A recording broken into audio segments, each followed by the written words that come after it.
Hey everyone, hold on tight, because this story is an emotional journey. It's one of those blended family tales full of unexpected twists, love found in surprising places, and lessons learned the hard way.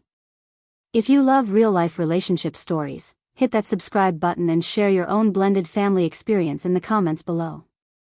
Your thoughts really keep me going. Hi, I'm Ava. I was 28 when this all started. I had long, wavy brown hair and blue eyes my friends said made me look ready for anything. I grew up in a small Texas town, the kind where everyone knows your business. My parents were hardworking, Dad was a farmer, Mom a secretary, and they taught me to be independent. As an only child, I entertained myself with books and big city dreams that I went to college in Austin for business and discovered a passion for event planning. After graduating, I moved to Dallas to build my career. Life was busy and fun, but it felt like something was missing, a real connection. That's when I met Robert. He was 55, a successful businessman with silver hair and kind, crinkly gray eyes. We met at a networking event. He owned a company that supplied event decor. We hit it off immediately.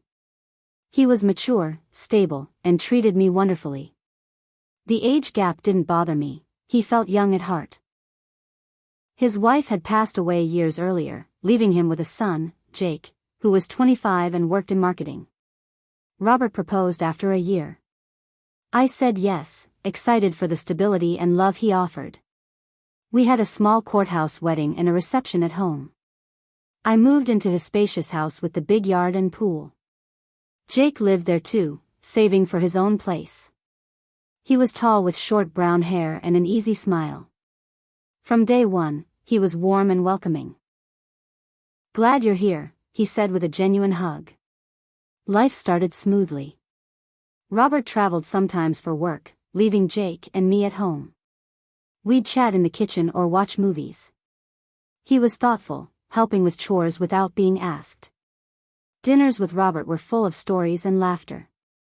It felt like a real family, but one evening, Robert was away on a trip. Jake and I were on the patio.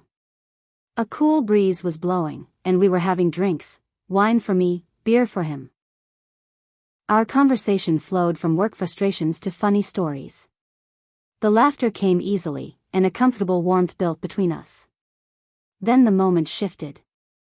Our eyes met and held a little too long. There was a pull, undeniable and magnetic.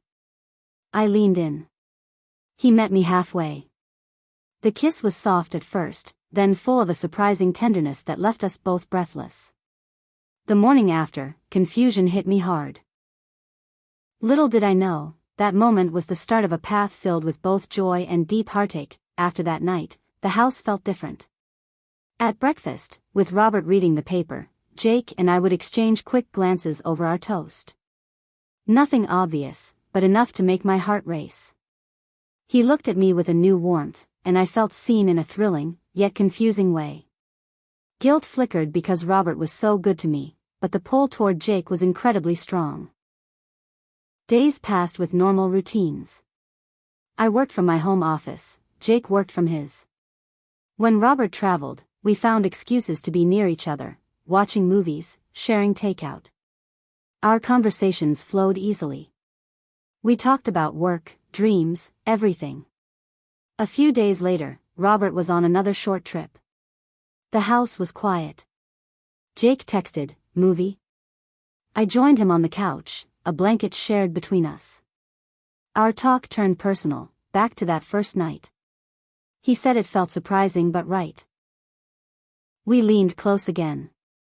The closeness returned, warm and tender, connecting us even deeper. Afterward, we lay there talking about our growing feelings and how to handle them. We agreed to keep it a secret, to be careful for Robert's sake. A habit formed slowly. Evenings when Robert was asleep or away, I'd slip to Jake's room or he'd come to mine. We were always quiet, doors locked, footsteps careful. By day, we were stepmother and stepson, helping with chores, having family dinners.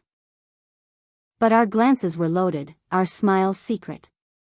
One weekend, Robert was at a conference. We had the house to ourselves for hours. Mornings were lazy breakfasts. Jake cooked omelets while I set the table. Afternoons were spent swimming in the pool.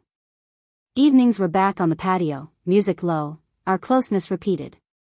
The tenderness we shared strengthened our bond. Our talks grew deeper, touching on childhoods and past losses. This vulnerability brought us even closer. Back to our routine, we doubled our carefulness, but the addiction to these moments grew. The anticipation, the rush from the risk, it was powerful.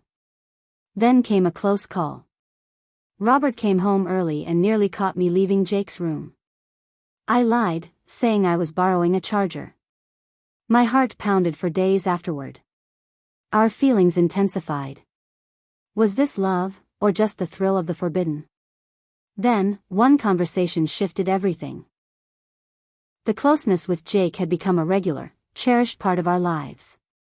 It wasn't just physical, it was the deep emotional connection that followed.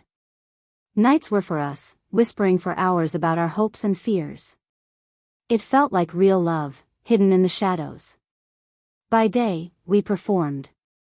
I focused on my event planning, Jake on his marketing job. Dinners with Robert were normal on the surface, passing dishes, sharing laughs. Under the table, our feet would brush. Robert was happy, always planning more family time. This secret life gave me a strange confidence. My work flourished, Jake got a promotion. We celebrated each other in whispers. But the guilt was a constant, heavy weight. Robert was wonderful, supportive, loving, my partner. Every secret felt like a betrayal. The close calls started piling up. One night, Robert got up for water and heard the floor creak as I left Jake's room. "Everything all right?" he called. I lied about getting a snack. Another time, he noticed rumpled sheets in both our rooms after doing laundry. "Rough sleep," he teased, but his eyes held a question. The risk made everything more intense, and scarier. After one particularly tender night, Jake whispered, "I think I'm in love with you." Tears filled my eyes because I felt the same. But love in secret? How long could this last without destroying everything? Then came the family vacation. Robert planned a long weekend at a beach house. "Family time," he said, beaming. We packed the car and drove down, stopping for ice cream and photos. The house was beautiful, with stunning ocean views. The first day was all beach fun, swimming, sandcastles, frisbee. Robert was thrilled to see us all bonding. Evenings were barbecues on the deck and games inside. Robert and I turned in early, tired from the sun. Jake and I stayed on the deck under the stars, the waves crashing. Our talk was deep, about feelings and an impossible future. We shared a closeness there, warm and tender under the night sky. But we had a close call. Robert came out for water and nearly saw us embracing on the deck chairs. We jumped apart, pretending to be stargazing. The next morning, the tension was high. We both knew this couldn't continue. The last day of the trip brought a moment that changed everything.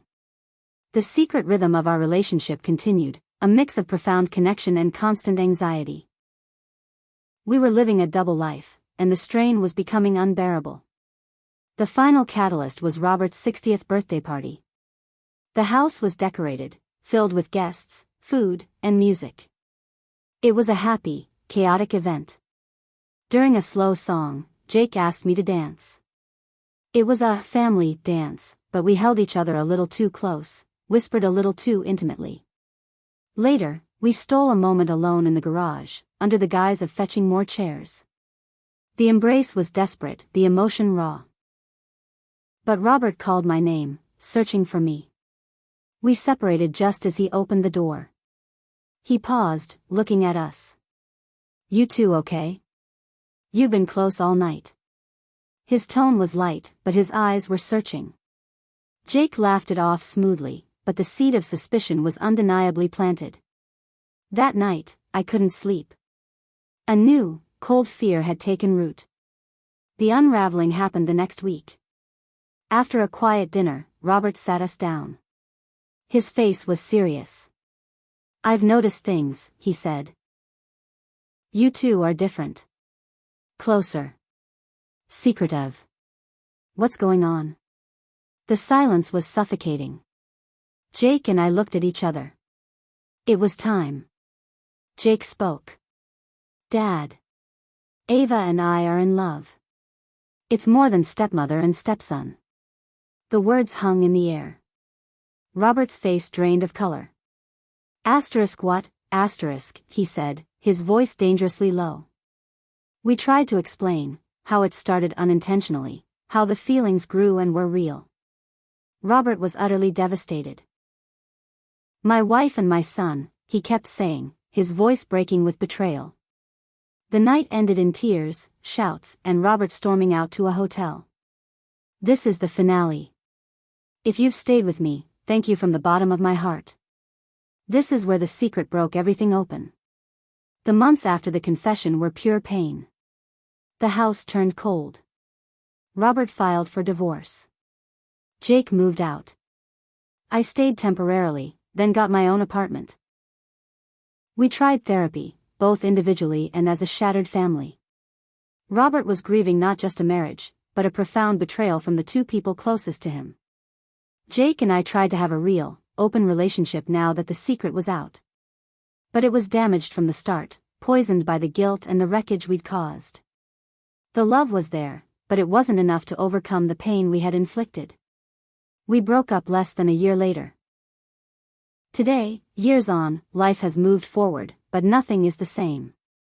Robert has remarried and seems happy. Jake is in a serious relationship with someone else. I've focused on my career and rebuilt a life for myself. Family holidays are separate events now. Our contact is polite but distant. The closeness I shared with Jake taught me that love can surprise you in the most unexpected places. But it also taught me that wrong timing and circumstances can destroy more than they build. There's no fairy tale ending here, just real life, which is messy.